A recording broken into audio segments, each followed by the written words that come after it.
এখন আমি এখানে করে কি করছি, আর আমার বন্ধু ভাই আমাকে কি এনে দিচ্ছে, আর বন্ধু কেন এখানে পড়ে গেল? তো হ্যালো বন্ধুরা, তোমরা সবাই কেমন আছো? আশা করি সবাই ভালো আছো। তো আমার ছোট্ট মিনি ব্লগে তোমাদের সবাইকে স্বাগত জানাচ্ছি।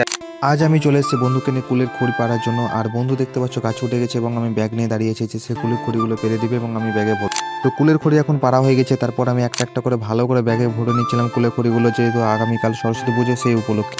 তো বন্ধুরা, আমাদের এখন কুলের খড়ি নেওয়া হয়ে গেছে, এবার আমাদের নিতে হবে এখন বেলের খড়ি। তাই আমরা বেলের গাছের কাছে যাচ্ছি। তো আমরা বেলের গাছের কাছে পৌঁছে গেছি এবং শুকনো বেলের গাছ থেকে বন্ধু অনেক বেলের খড়ি সংগ্রহ করে নিচ্ছে এবং সেইগুলো আমরা ব্যাগে ভরবো। এখন আমাদের বেলের এবং কুলের খড়ি নেওয়া হয়ে গেছে, এবার নিতে হবে আমের খড়ি। তাই আমরা যাচ্ছি এখন জমির দিকে, যেখানে করে আম গাছ লাগানো রয়েছে এবং আম বাগানের দিকে আমরা আস্তে আস্তে চলে যাচ্ছি, আমি এবং আমার বন্ধু।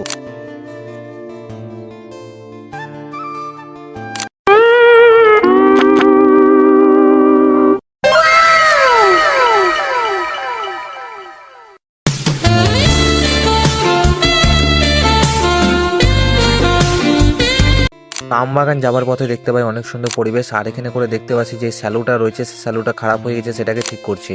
তারপর আমরা চলে যাই জমিতে, সেখানে দেখতে পাই মটরছুটি লাগানো রয়েছে। তো মটরছুটি আমরা চুরি করে একটু করে খেয়ে নিই।